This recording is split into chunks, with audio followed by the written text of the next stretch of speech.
আজিকালিৰ মানুহ প্ৰকৃতিৰ গুৰুত্ব সঁচাকৈ বুজি পায়নে?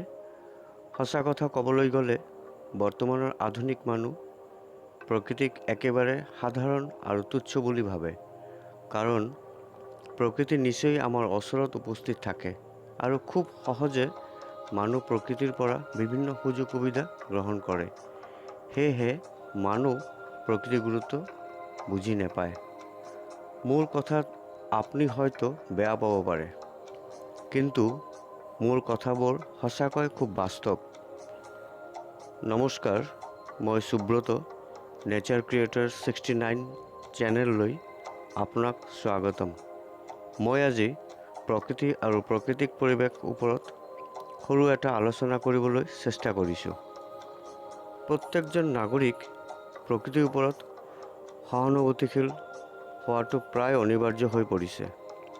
কাৰণ প্ৰকৃতি এনে এটা বিষয় যাৰ পৰা মানুহ গোটেই বস্তু আহৰণ কৰে।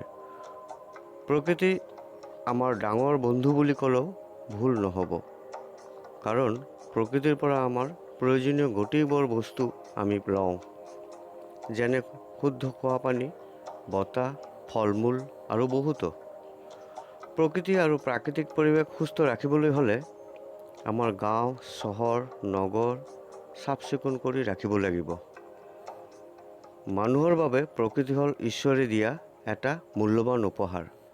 প্ৰকৃতি এনে এটা উপহাৰ য'ত বহুতো সৃষ্টি শক্তি এতিয়াও বিদ্যমান হৈ আছে। প্ৰকৃতি বহুবিধ ফুল, ফল, চৰাই, জন্তু জানোৱাৰ, নদ নদী, সাগৰ, পাহাৰ, পৰ্বত, আকাশ প্ৰদান কৰিছে।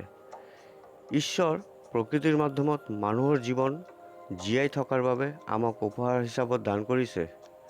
প্ৰকৃতি আৰু পৰ্যাৱৰণ মানৱ জাতিক বহুতো কিবা কিবি উপহাৰ দিছে, কিন্তু মানুহ সদায় ইয়াক ধ্বংস কৰাৰ বাবে সাজু হৈ থাকে।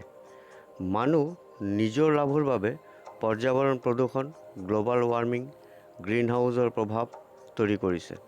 বৰ্তমান টেকন'লজিৰ ক্ৰমবৰ্ধমান বিকাশ আৰু ব্যৱহাৰ প্ৰকৃতিৰ ওপৰত কিমান বেয়া প্ৰভাৱ পেলাইছে কোনেও ইয়াক ভাবি নাচায়। সেয়েহে আমি কিবা কৰাৰ আগত অলপ হ'লেও ভাবি চাব লাগে, আমাৰ কৰা কামবোৰ প্ৰকৃতিৰ ওপৰত কেনেকৈ প্ৰভাৱ পেলাব। আমি সদায় বন্য সম্পদৰ ওপৰত যতন ল'ব লাগিব। প্ৰতিদিন নগৰ চহৰত হেজাৰ হেজাৰ ঘৰ, অফিচ বিল্ডিং গঢ়ি উঠি আছে। এই আধুনিকীকৰণৰ বলি হৈছে লাখ লাখ গছ আৰু ধ্বংস হৈছে প্ৰকৃতিৰ ভাৰসাম্য। আৰু এই ধ্বংসলীলা যদি অবিৰত চলি থাকে, তেনেহ'লে আৰু বেছি দিন নাই এই পৃথিৱী গ্ৰহখন মানৱ জাতিৰ বাবে হৈ উঠিব এটা ভয়ংকৰ গ্ৰহ।